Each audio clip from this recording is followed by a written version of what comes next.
Well, hello again. In this next step, we're going to do an additional measurement of volume. If you remember in the previous video, we talked about rectangular solids. There's a nice little formula for that. Length times width times height. Multiply those three dimensions and you'll get the volume in something like cubic centimeters or cubic meters for something really big like a building. But now we're going to talk about making measurements of liquids. Okay, so this would be a lot like if in the kitchen you were following a recipe and you needed a certain number of cups or tablespoons or teaspoons of water or any other kind of liquid. In the science laboratory, we use what's called a graduated cylinder. Graduated means it has lines on it, and a cylinder just describes the shape. Okay, so be sure you're writing as I write here. These are for more precise liquid volumes.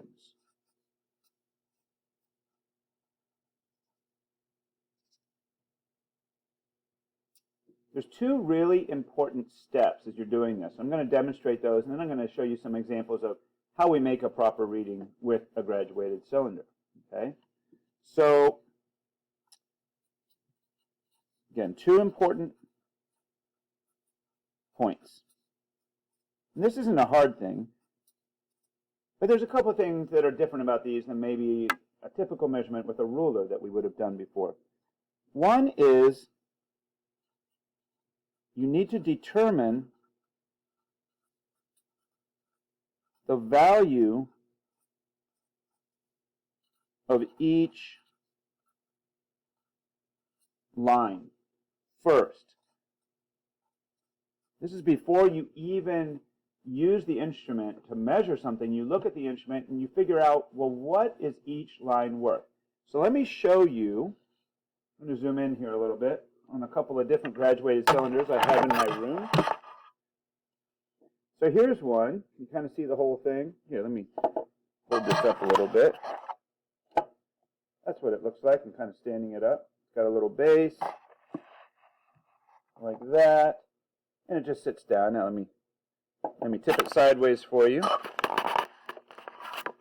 Okay. Now look at the markings on this. Try to get it into a spot where you can see. The numbers that you see on here go up by tens, right?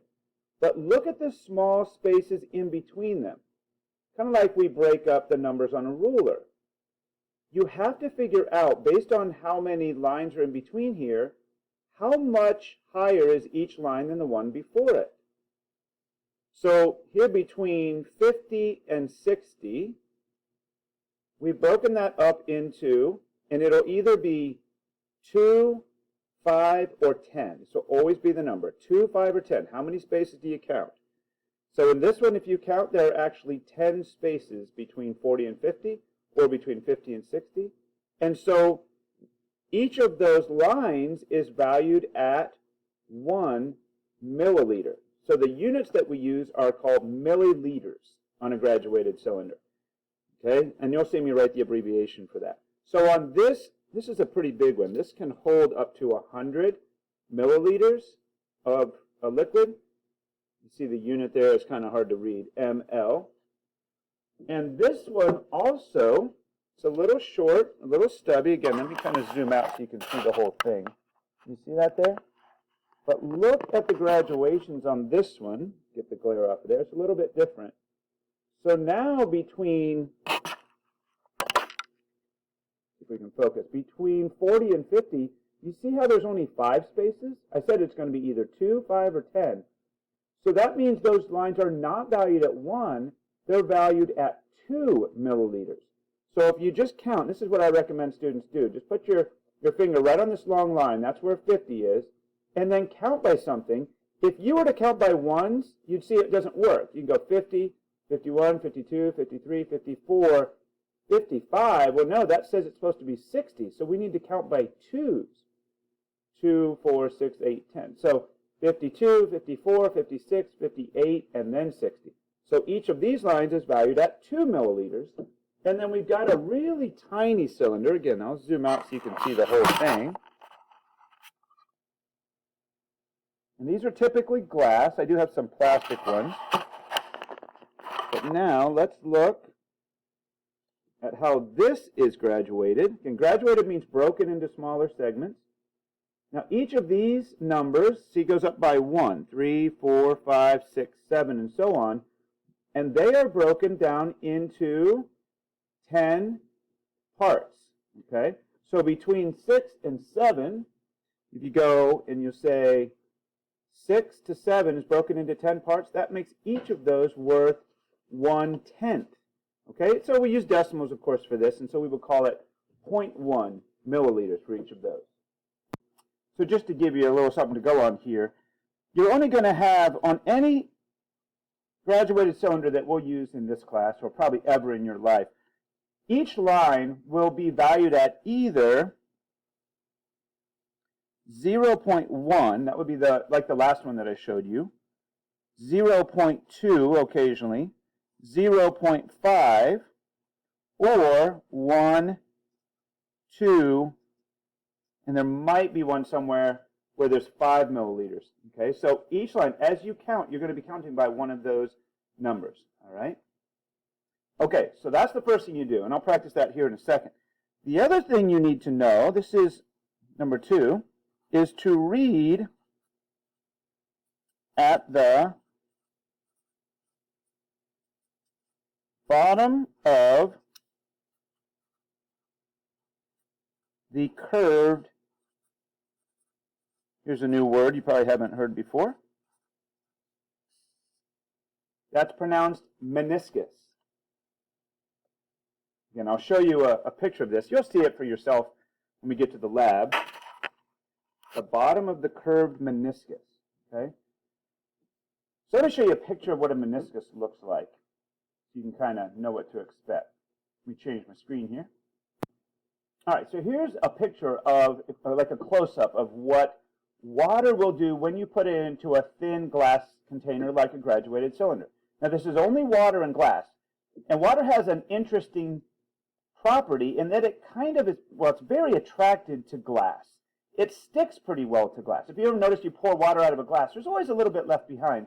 So I sometimes say water's kind of sticky when it comes to glass, so it will actually try to climb up the sides, the inside of the glass, and it makes the water surface curved.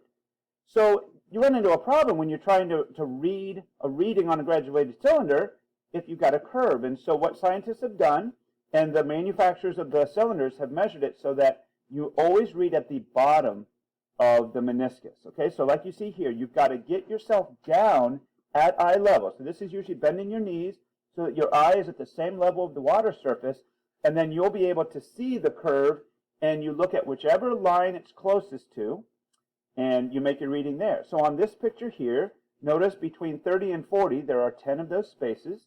So each of those is valued at 1 milliliter.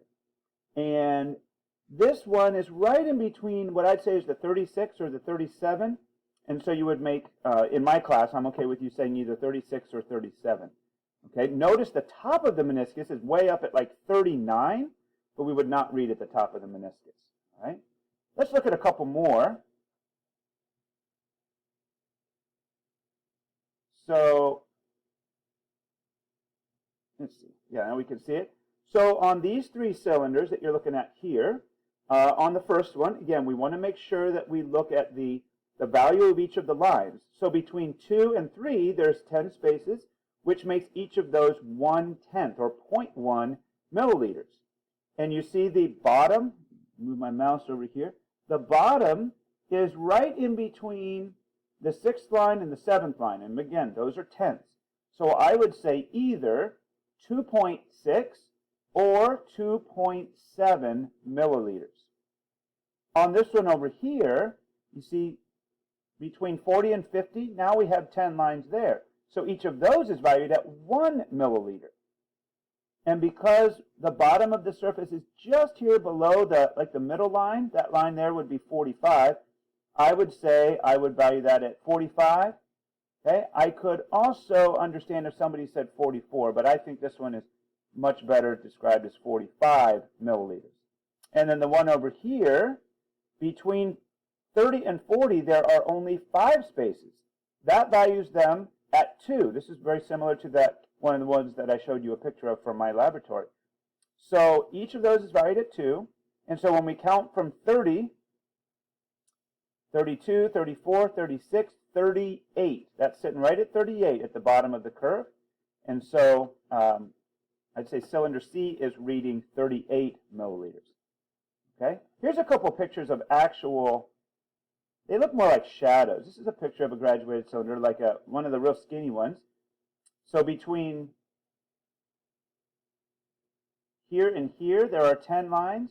And you'll notice this one's kind of funny because the 2 is below the 1. You'll notice that sometimes on cylinders, the numbers seem to go upside down. All right? But what I want to show you is just what the meniscus looks like. So it's sort of like a shadow, kind of a dark area, and we would read at the bottom of the dark area.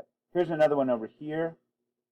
Okay, so this one between, let's see if we move it, between 6 and 8, here's 6 down here, here's 8 right here. There are 10 lines, so that makes those, each of them valued at 0.2.